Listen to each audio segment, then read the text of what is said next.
Baik, akan saya mulai. Assalamualaikum warahmatullahi wabarakatuh. Waalaikumsalam warahmatullahi wabarakatuh. Selamat pagi semuanya dan salam sejahtera bagi kita semua. Kepada yang terhormat, Ibu Profesor Dr. Indrawati MPD dan Bapak Dr. Iwan Wicaksono MPD selaku dosen pengampu mata kuliah wawasan kemipaan dan teman-teman sekalian yang saya sayangi. Sebelumnya perkenalkan kami dari kelompok 6 yang beranggotakan saya, Afninur Rosyida dengan NIM 21021010108 dan teman saya. Saya Medinda Ardiani Putri dengan NIM 21021010102. Saya Puji Wilujeng Ningtyas dengan NIM 21021010105. Saya Adila Putri Devi Andani dengan NIM 21021010109. Saya Siti Olivia Hidayat dengan NIM 2102101010117. Di sini kami akan membahas mengenai dasar-dasar statistika, khususnya tentang variansi, standar deviasi, rata-rata atau mean, dan galat. Selanjutnya akan dijelaskan oleh teman saya.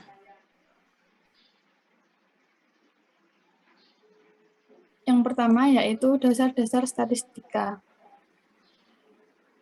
Statistik adalah kesimpulan yang fakta berbentuk nomor yang disusun dalam bentuk daftar atau tabel yang menggambarkan suatu kejadian. Data-data yang dikemukakan tidak muncul begitu saja, melainkan kumpulan dari banyaknya suatu data. Statistik juga melambangkan ukuran dari sekumpulan data. Untuk mendapatkan sekumpulan data yang digunakan untuk menjelaskan kejadian dan menarik kesimpulan yang benar, tentunya harus melalui beberapa proses, yaitu meliputi proses pengumpulan data, pengolahan data, dan penarikan kesimpulan. Statistika merupakan ilmu pengetahuan yang berhubungan dengan pengumpulan suatu data. Pengolahan data, penganalisan data, penarikan kesimpulan berdasarkan data yang sudah ada, dan penggambaran dalam bentuk data. Ciri-ciri statistika. Yang pertama yaitu statistik selalu bekerja dengan angka atau bilangan yang disebut dengan data kuantitatif. Yang kedua, statistik bersifat objektif. Yang ketiga, statistik bersifat universal. Peranan statistika diantaranya yang pertama yaitu dalam kegiatan sehari-hari. Yang kedua dalam ilmu pengetahuan. Dan yang ketiga dalam aktivitas penelitian ilmiah. Selanjutnya fungsi statistik. Secara umum, statistika sebagai alat bantu dalam mengolah, menganalisa, dan menyimpulkan hasil yang telah dicapai dalam kegiatan penilaian. Dan yang kedua, mendeskripsi dan menginformasi mengenai data jumlah sesuatu populasi yang diselidiki. Yang ketiga, memastikan jumlah yang tepat dari data informasi yang ada. Yang keempat, sebagai penetapan serta pelaksanaan suatu keadaan di mana sesuatu hipotesis bisa digunakan ataupun membantu dalam melaksanakan sesuatu. Yang kelima, sebagai alat untuk memberikan suatu estimasi atau model tentang nilai yang tidak atau belum dapat diketahui dari data yang diselidiki. Kegunaan statistik yang pertama yaitu mendapat gambaran baik secara universal atau umum maupun khusus tentang suatu indikasi, kejadian, atau objek. Yang kedua, mengikuti perkembangan yang mengenai indikasi, keadaan atau kejadian dari waktu ke waktu. Yang ketiga, melaksanakan pengujian mengenai perbedaan indikasi atau keterkaitan masalah, atau dengan yang lainnya. Apabila terdapat perbedaan, bisa saja itu hanya kebetulan. Dan yang keempat, yaitu mengenali apakah indikasi yang satu terdapat hubungannya dengan indikasi yang lain. Yang kelima, menyusun laporan berdata informasi kuantitatif dengan tertib, ringkas, dan jelas. Yang keenam, mengambil suatu kesimpulan dengan logis, mengambil keputusan dengan tepat, dan dapat memperkirakan hal-hal yang bisa terjadi di masa akan mendatang, serta memikirkan langkah yang konkret saat dilakukan seorang pendidik.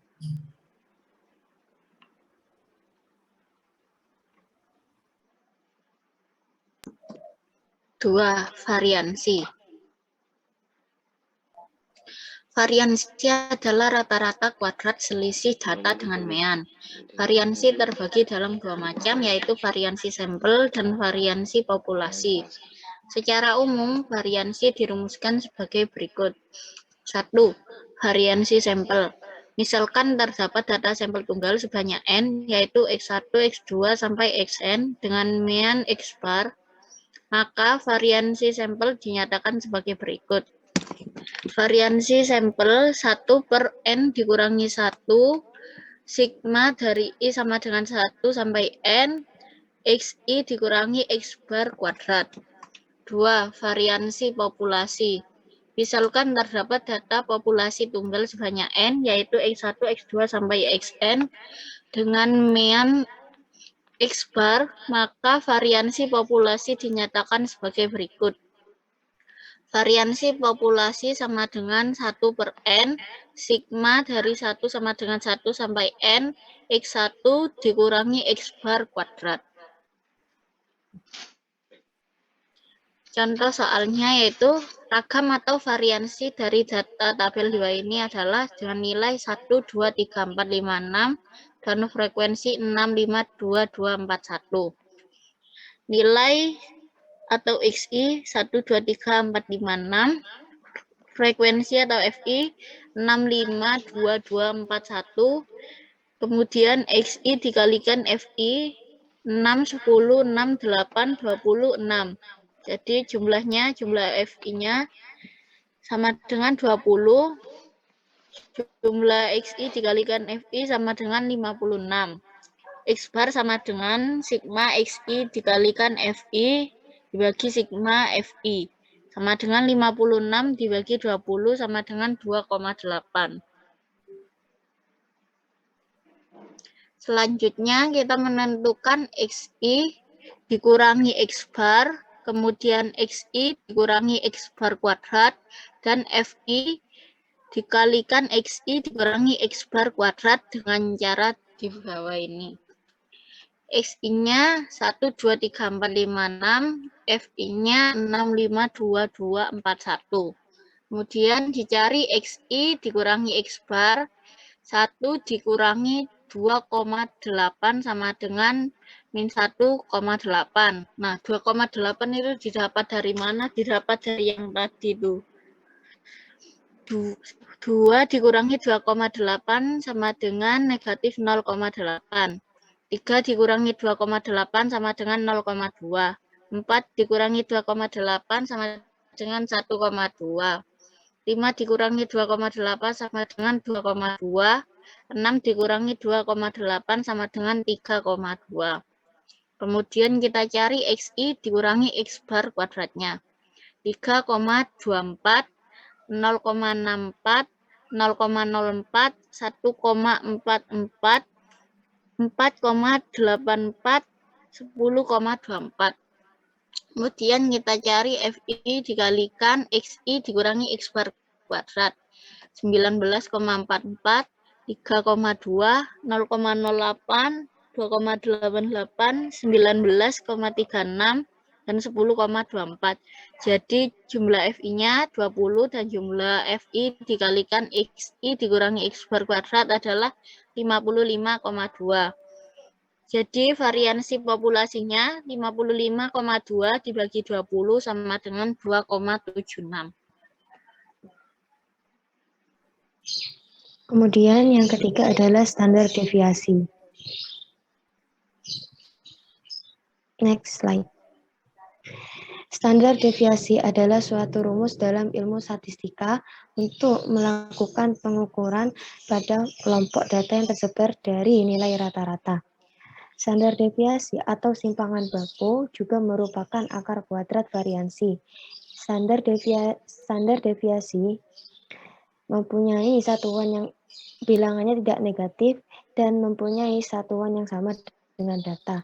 Kemudian istilah standar deviasi ini pertama kali diperkenalkan oleh Carl Pearson pada tahun 1894 dalam bukunya yaitu On the Dissections of Asymmetrical Frequency Curves. Dalam bahasa Inggris, standar deviasi disebut deviation standard dan disimbolkan dengan alfabet Yunani sigma untuk populasi dan huruf Latin S untuk sampel. Next slide.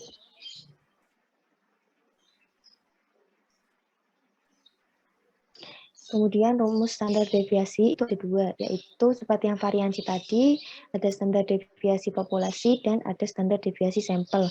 Untuk standar deviasi populasi yaitu sigma sama dengan akar 1/n sigma x ke i min x bar kuadrat dengan i dari 1 sampai n, dan standar deviasi sampel itu adalah S sama dengan akar 1/n min 1 sigma x ke i dikurangi x bar kuadrat dengan i sama dengan 1 sampai n. Keterangannya sigma itu adalah standar deviasi populasi, S standar deviasi sampel, kemudian n itu jumlah data, X1, X2, sampai Xn itu nilai data dari sampel. Kemudian X bar itu sama dengan min atau rata-rata. Nah, contoh soalnya, data nilai UTS yang diambil sampel 10 orang kelas A, yaitu 50, 50, 60, 70, 70, 76, 80, 85, 90. Berapakah standar deviasi dari data di atas? Nah, itu nilai X-nya dimasukkan dari data nilai UTS. Nah, terus didapat jumlah dari nilai X itu semuanya 701. Kemudian mencari X dikurangi X bar atau yang X barnya itu rata-rata dari nilai X. Berarti kan itu datanya itu ada 10. Nah, berarti nih X-nya itu 701 dibagi 10 sama dengan 70,1.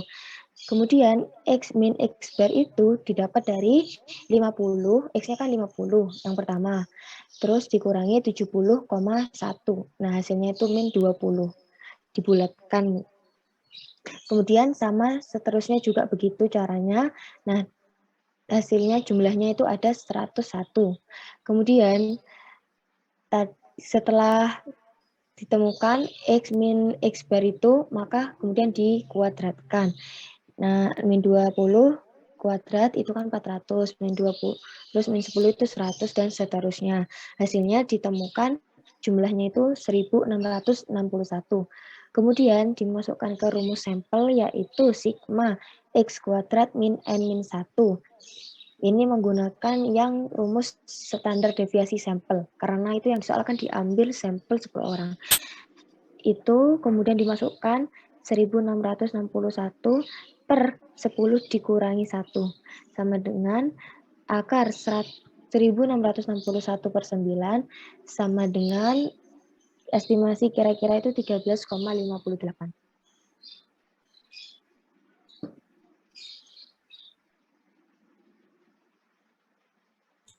Selanjutnya yang keempat ada rata-rata atau mean. Mean merupakan rasio dari total nilai pengamatan dengan banyaknya pengamatan. Mean pada umumnya disimbolkan dengan huruf M atau X bar. Nah, ini kemudian ada cara mencari mean untuk data tunggal yang nilainya berfrekuensi 1. X bar sama dengan sigma X per N. Dengan X bar adalah mean, sigma jumlah nilai, X skor nilai, N jumlah subjek. Kemudian ada cara mencari mean data tunggal yang nilai frekuensi lebih dari 1. Ada X bar sama dengan sigma F dikali X per N. Kemudian ada cara mencari mean untuk data kelompok. Yang pertama bisa menggunakan X bar sama dengan sigma F X aksen per N atau X bar sama dengan X0 ditambah sigma F X aksen per N dikali I. Dengan X aksennya titik tengah, kemudian F-nya frekuensi, X0-nya titik tengah kelas interval, I lebar kelas interval. Kemudian ada contoh soal, hitunglah rata-rata dari nilai mahasiswa tersebut. Di sini dipaparkan ada nilai rentan 41 sampai 45 ada 18 orang. Kemudian 46 sampai 50 ada 19 orang. 51 sampai 55 ada 30 orang. 56 sampai 60 ada 17. 61 sampai 65 ada 26. 61 sampai 70 ada 24. 71 sampai 75 ada 28. 76 sampai 80 ada 35. 81 sampai 85 ada 20. Kemudian cara mencari titik tengahnya, interval 41 sampai 45, titik tengahnya ada di 43. Dengan frekuensi 18, maka frekuensi dikali titik tengah 774. Begitupun seterusnya hingga jumlah frekuensinya ada 217, total frekuensi dikali titik tengahnya ada 13.966. Kemudian dari tabel itu diperoleh sigma I sama dengan 1 sampai K dikali FI, frekuensi sama dengan 217. Jadi jumlah total frekuensi ada 217 dan total frekuensi dikali titik tengah ada 13.966. Kemudian kita hitung mean-nya 13.966 dibagi 217 sama dengan 64,36. Selanjutnya, materi yang kelima ialah galat. Dalam statistika, galat dikenal pula sebagai nilai kotor atau nilai sisa. Galat dapat didefinisikan sebagai hasil dari selisih nilai eksak atau nilai sebenarnya dengan nilai hasil perhitungan numerik yang diharapkan atau nilai perkiraan. Rumus dari galat terdapat 4 rumus, yaitu yang pertama, rumus galat. Epsilon sama dengan A dikurangi A aksen, di mana epsilon sama dengan galat, A sama dengan nilai eksak, dan A aksen sama dengan nilai, A aksen itu nilai hampiran. Kemudian yang kedua ialah rumus galat mutlak, di mana epsilon M sama dengan mutlak dari A dikurangi A aksen. Yang ketiga ialah rumus galat relatif, di mana epsilon R sama dengan epsilon mutlak dibagi A dikali 100%. Lalu yang keempat ialah rumus galat relatif hampiran, di mana epsilon RA sama dengan epsilon M dibagi A aksen dikali 100%. Selanjutnya, kemudian ini adalah contoh soal dari galat. Misalkan nilai sejati ialah 2,31793 dan nilai hampirannya ialah 1,70718, maka hitunglah nilai galat dan nilai relatif. Kita tulis dulu diketahuinya ialah A, yaitu nilai sejati sama dengan 2,31793, lalu A aksen atau nilai hampirannya sama dengan 1,70718. Lalu yang ditanyakan ialah galat atau epsilon dan galat relatif atau epsilon R. Kemudian kita masukkan ke dalam rumus galat dan galat relatif. Yang pertama galat yaitu sama dengan A dikurangi A aksen, sama dengan 2,31793 dikurangi 1,70718. Hasilnya ialah 0,61075. Yang kedua, kita dapat mencari nilai relatif. Epsilon R sama dengan epsilon per A, atau sama dengan nilai galat dibagi dengan nilai sejati, sama dengan 0,61075 dibagi 2,31793. Hasilnya ialah 0,2635. Nah, apabila kita disuruh mencari nilai mutlak dari suatu galat, kita bisa langsung memutlakkan nilai galat tersebut. Jadi, nilai mutlak galat sama dengan mutlak dari 0,61075 sama dengan 0,61075. Sekian dari presentasi yang dapat kami sampaikan. Apabila ada pertanyaan, boleh raise hand.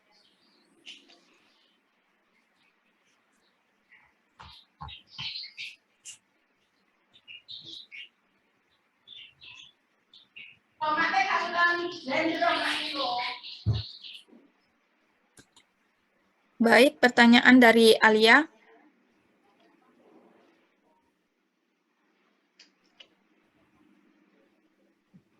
Ya, terima kasih. Saya ingin bertanya pada slide 7,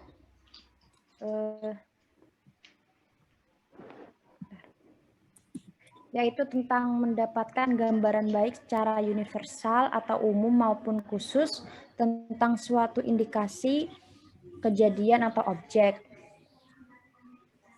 Itu contoh gambaran secara universal itu bagaimana ya? Soalnya saya kurang paham. Terima kasih. Baik, izin menjawab. Jadi menurut saya mendapatkan gambaran baik secara universal atau umum itu mengambil sampelnya itu atau populasinya itu dari umum. Jadi contohnya itu kayak pada peranan statistik itu kan ada pengelompokan data menurut dari peranan statistik itu terdapat dalam ilmu pengetahuan, misalnya kayak dari penelitian gitu, sehingga memperoleh kayak kesimpulan. Terus kalau peranan dalam kehidupan sehari-hari itu bisa seperti kayak menghitung indeks prestasi mahasiswa ataupun angka peningkatan dalam kecelakaan, seperti itu. Sehingga dalam data atau informasi tersebut bisa diolah dan ditafsirkan untuk menghasilkan informasi dengan pengelompokan data sehingga lebih mudah dipahami gitu. Apa bisa dipahami? Bisa dipahami, terima kasih. Baik, terima kasih kembali. Baik, terima kasih. Sama-sama. Selanjutnya ialah Yulia. Dipersilahkan. Terima kasih, mau bertanya tentang galat. Boleh ke bawah.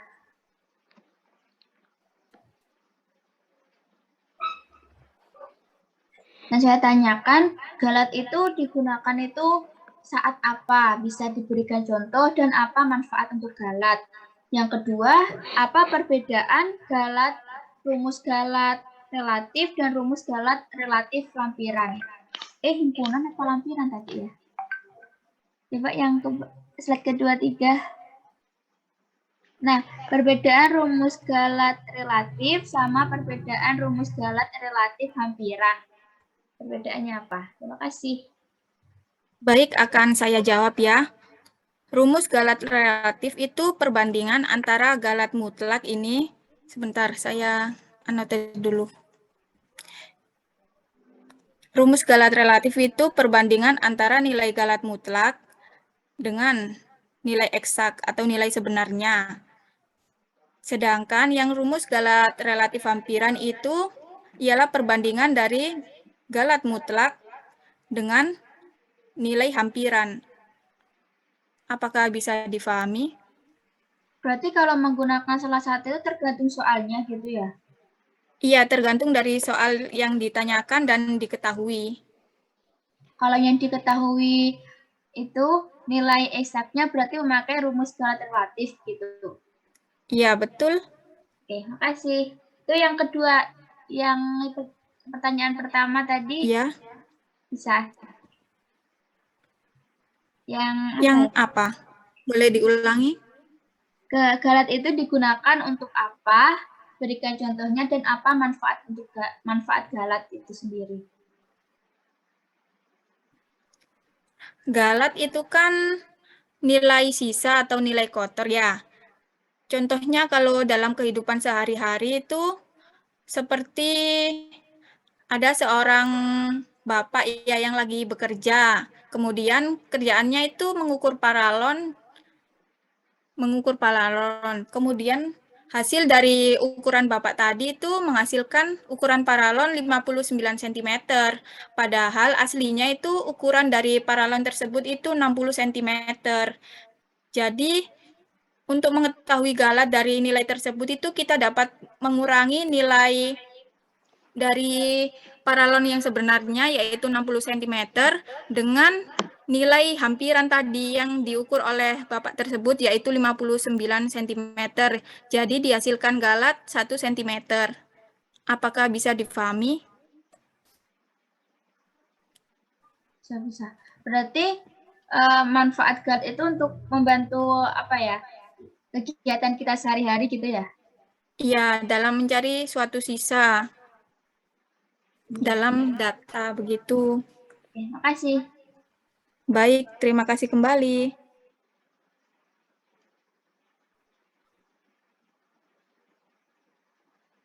Selanjutnya, Kristi Puri. Dipersilahkan. Baik, terima kasih izin bertanya. Tadi kan jelaskan mengenai statistik. Statistik itu kan kumpulan data dari hasil pengolahan data yang disajikan dalam bentuk tabel.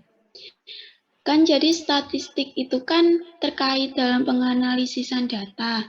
Pertanyaannya, apa saja faktor yang dapat mempengaruhi kegagalan dalam penganalisisan statistik tersebut? Bisa dijelaskan beserta contohnya dan akibat yang dapat ditimbulkan dari kegagalan penganalisisan statistik tersebut. Pertanyaan bisa dipahami? Baik, bisa dipahami, izin menjawab ya.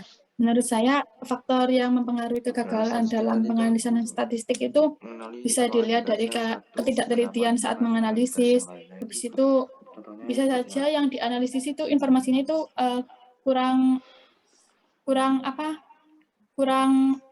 membantu untuk dalam penganalisisan gitu. Artinya itu belum tentu itu informasi yang kita analisis itu kayak fakta gitu, bisa saja mungkin ada yang kurang-kurang seperti itu. Dan contohnya kalau kayak misalnya saat kita menganalisis data seperti jumlah itu indeks prestasi mahasiswa itu kan kayak nilainya itu kan di data.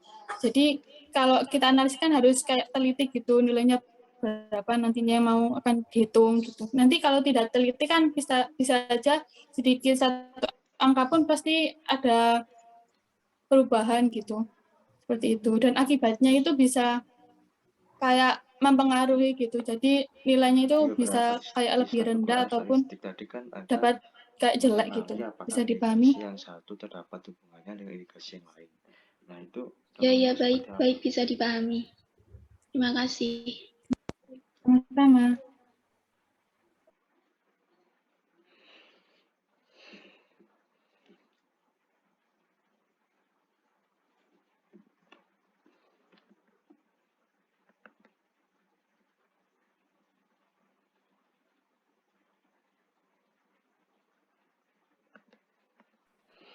Selanjutnya ialah Lailatul, dipersilahkan. Baik, saya mau tanya tentang slide yang standar deviasi.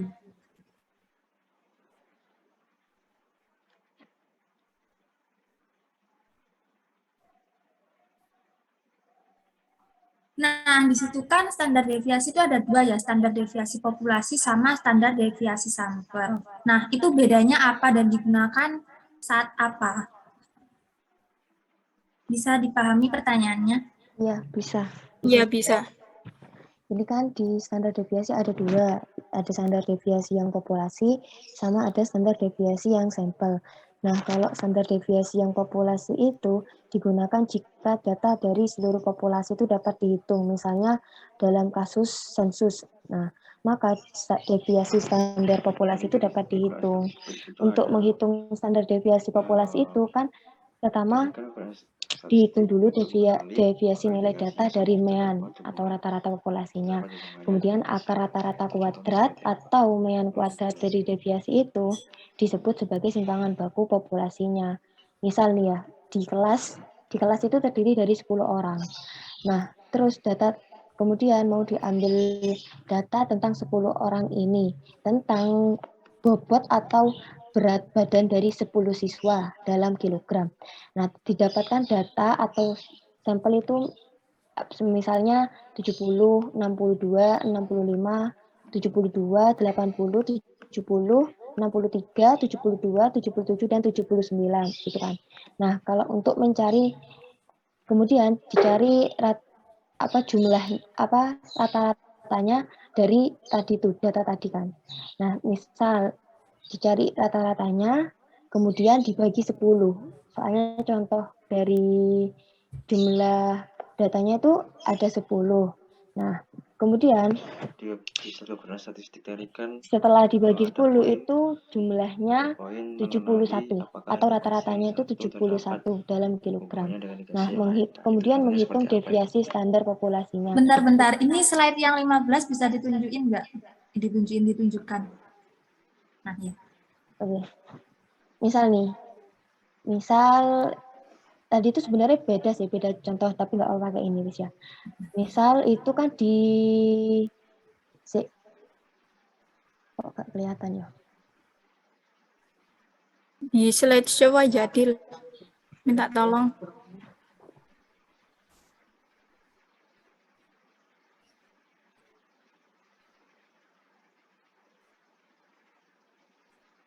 Nah, misal tuh ada data ini, nilai UTS, kan diambil 10 orang. Nah, itu kan ada nilai X-nya itu diketahui itu kan 50 itu. Nah, kemudian dicari Dicari rata-rata dari nilai X ini. Ini jumlah dari nilai X semuanya kan 701. Berarti kalau rata-ratanya itu kan dibagi 10. Nah, ini kan soalnya ada 10 X-nya itu kan, jumlah datanya. Jadi hasilnya itu 70,1. Kemudian dicari X dikurangi X bar. Nah, X bar-nya itu kan tadi 70,1. X-nya itu yang 50, 50, 60 ini. Kemudian X dikurangi X bar itu kan 70,1 dikurangi 50. Nah, hasilnya itu kan negatif 20. Kemudian hasilnya ini kan dikuadratkan. Terus nilainya itu mutlak. Nah, jadi hasilnya itu 400 seperti yang ada di kolom X2 tuh. Terus kalau misalnya standar deviasi populasi itu dia itu namanya dihitungnya itu dari semua populasi ini. Populasi ini kan ada 10 data. Nah, sedangkan kalau yang di sampel ini, kan dia diambilnya 9. Karena kalau misalnya di sampel itu hanya mengambil sebagian data dari populasinya, nggak semua di populasi gitu. Itu contohnya seperti apa ya? Kalau misalnya di standar deviasi yang ini, yang populasi, berarti ini jumlahnya itu 1661 per 10. Kalau yang di sampel ini kan 10 min 1 sih. Kalau misalnya yang di standar deviasi yang populasi itu di per 10, soalnya dari semua data atau populasi yang ada. Maka hasil itu kalau misalnya 1661 dibagi 10, itu hasilnya 16 Oh ya, mau tanya, itu kan di standar deviasi tadi, yang deviasi sampel kan kalau nggak salah itu kan di N-1 ya. Kenapa kok N-1 kok nggak N aja gitu? Soalnya kan kayak yang tadi dijelasin ya, kalau yang populasi itu kan kayak mencakup semuanya. Nah, kalau misalnya sampel itu mengambil dari populasi, anggapannya tuh kayak gini sih ya, sebentar aku anonet. Misalnya ini populasi. Ya, ini populasi. Nah, kalau misalnya sampel itu ada di dalamnya populasi. Ini. Nah, berarti kan otomatis yang populasi itu lebih besar daripada yang sampel kan ya. Misalnya yang populasi itu N, maka yang sampel itu adalah N-1.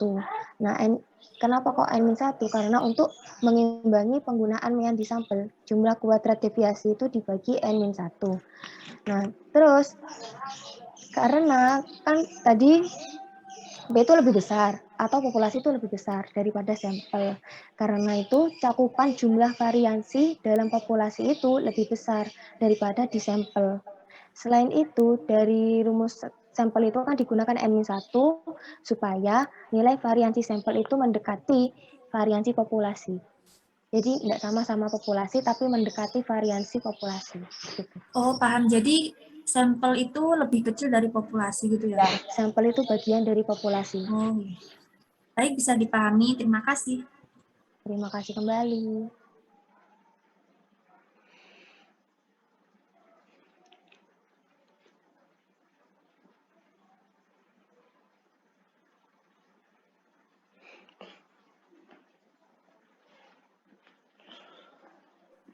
Selanjutnya pertanyaan dari Andini, dipersilahkan. Baik, terima kasih. Itu bisa ditampilkan apa kegunaan statistika? Ya, itu kan pada poin 3 kan apabila mana kan? Oh ya itu. Apabila terdapat perbedaan, bisa saja itu hanya kebetulan.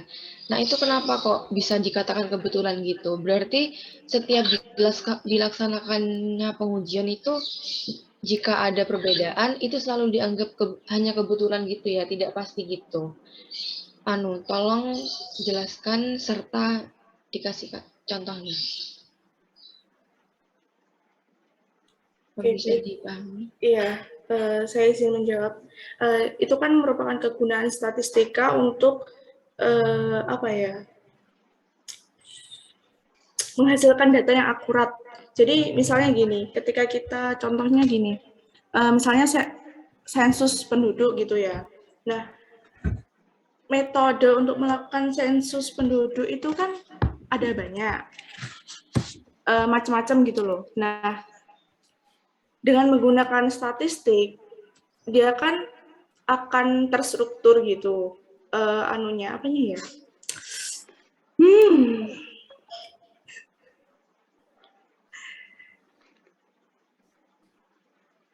Pengolahannya, dia akan terstruktur. Nah, jika menggunakan statistik yang tadi, kayak rumus-rumusnya tadi, sudah pakem seperti itu, nah jika ada mungkin perbedaan sedikit atau kurang kayak masih mendekati begitu, itu bisa saja hanya kebetulan, karena kan statistik itu kan merupakan sesuatu yang pasti hasilnya. Bisa dipahami? Itu tadi kan menggunakan rumus-rumus yang tadi itu kan ya? Iya. Yang berarti kan banyak perbedaan kan? Kalau menggunakan rumus-rumus ini kan, maksudnya rumusnya ini kan rumus pasti ya. Rumusnya sudah rumus pasti, seperti ini. Begitu. Oh iya, itu kalau misalnya ada perbedaan gitu, yang diambil itu yang mana? Tergantung permasalahan yang ada. Jadi tergantung dengan penelitian yang akan kamu buat. Misal kamu mau meneliti suatu populasi, kamu bisa menggunakan standar deviasi maupun variansi. Begitu. Oh Apakah iya. bisa dipahami? Iya, kemudian satu lagi nggak apa-apa. Iya, boleh. Iya, itu slide berapa ya tadi? 19 kalau nggak salah. Iya. Nah iya. Oh, bukan. Yang ada nilai tengah-tengahnya itu. Oh, mean itu mean. Yang di tabel tapi ada nilai tengahnya. Ini. Oh, titik tengah, mohon maaf. Iya. Iya. Itu kan yang nilai kelas interval itu kan 41 sampai 45 itu kan titik tengahnya 43. Soalnya ada 5 jadi titik tengahnya gampang gitu kan dicarinya 43. Nah, kalau misalnya 41 sampai 44 ini titik tengahnya berarti kan 42,5. Itu tetap ditulis 42,5 apa dibulatkan jadi 43 juga? Tetap 42,5, iya. Oh iya, baik, dapat dipahami. Terima kasih. Terima kasih kembali. Selanjutnya pertanyaan dari Ega, dipersilahkan. Baik, saya izin bertanya. Pada slide 7 tadi kan terdapat kegunaan statistik ya. Yang poin terakhir mengambil kesimpulan dengan logis. Nah, menggunakan statistik ini, cara pengambilan kesimpulan itu berarti menggunakan rumus-rumus yang sudah dijelaskan tadi ya. Terus Yang kedua, itu yang terakhir, kata-kata terakhir itu serta memikirkan langkah yang konkret saat dilakukan seorang pendidik. Itu maksudnya bagaimana? Bisa dijelaskan? Baik, izin menjawab yang pertanyaannya. Tadi apa, Mas? FK? Kegunaan statistik mengambil kesimpulan dengan logis ya? Iya. Menggunakan statistika, begitu. Ya benar, menggunakan statistika itu merupakan cara mengambil kesimpulan yang logis atau dengan cara logis.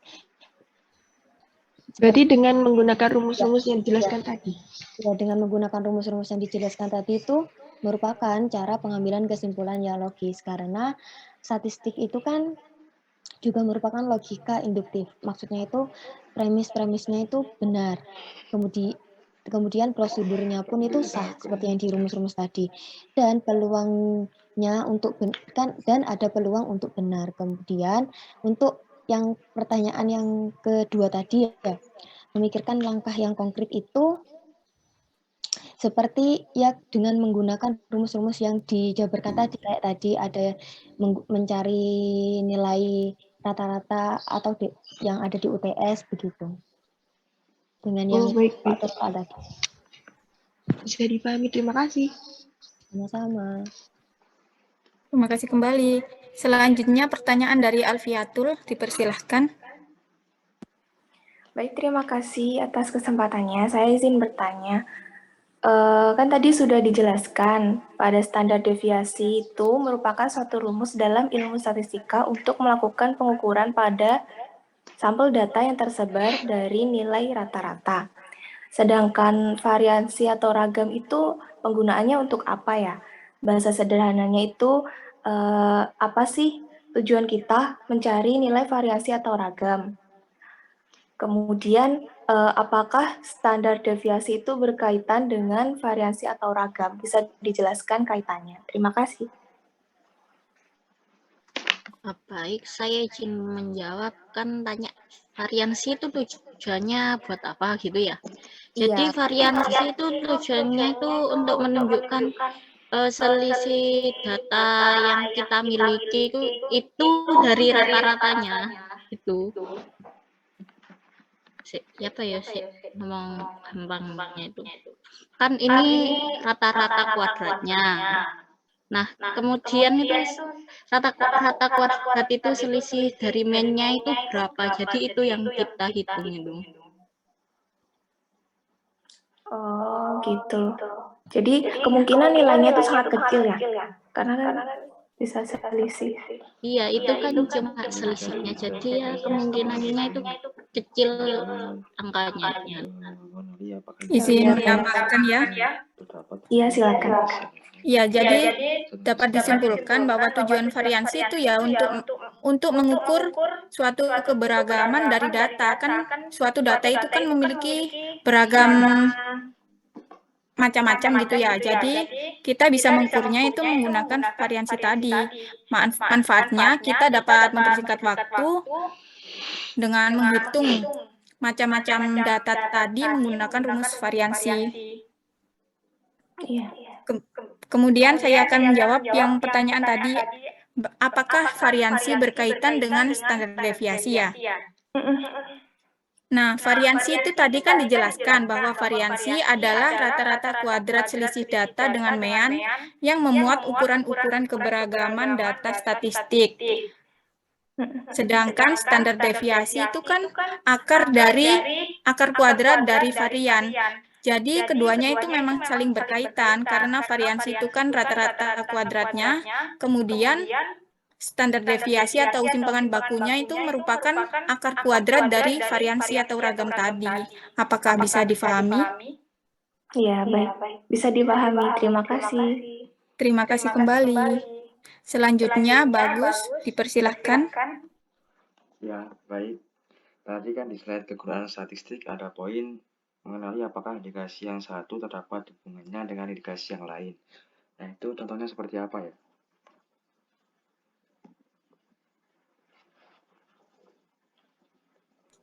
Baik, saya menjawab. ini kan ada keterkaitan masalah satu dengan yang lain, apakah ada hubungannya? Makanya menggunakan metode statistika. Nah, misalnya seperti yang tadi saya contohkan, sensus penduduk di daerah Jawa Timur, apakah sama dengan sensus penduduk di Indonesia? Nah, itu kan pasti nanti rumus yang digunakan sama, maksudnya langkah-langkahnya sama, menggunakan metode apa saja, kita mencari misalnya rata-rata umurnya seperti itu. Itu nanti kan saling berkaitan antara sensus yang di daerah satu dengan daerah lainnya. Apa bisa dipahami? Oh ya, baik, bisa dipahami. Terima kasih. Terima kasih kembali. Selanjutnya pertanyaan dari Fatimah, dipersilakan. Mau tanya di slide 24. Iya. Itu kan ada nilai sejati sama nilai hampiran. Itu membedain nilai sejati sama nilai hampiran itu gimana? Bagaimana? Yang saya pernah temu itu di Google, yang saya cari itu nilai sejati itu banyak yang pakai kayak misalnya akar 2, 10/3 gitu. Dan nilai hampirannya itu desimal. Itu kenapa? Begini ya, nilai sejati itu kan nilai eksak atau nilai sebenarnya. Sedangkan nilai hampiran itu nilai perkiraan yang apa ya, yang mendekati nilai sejati tadi. Jadi yang kamu temukan di Google itu mungkin itu hanya beberapa, itu hanya contoh dari nilai sejati dan nilai hampiran. Jadi apabila kita mendapatkan soal untuk menentukan nilai sejati dan hampiran, itu biasanya itu sudah diketahui dalam soal.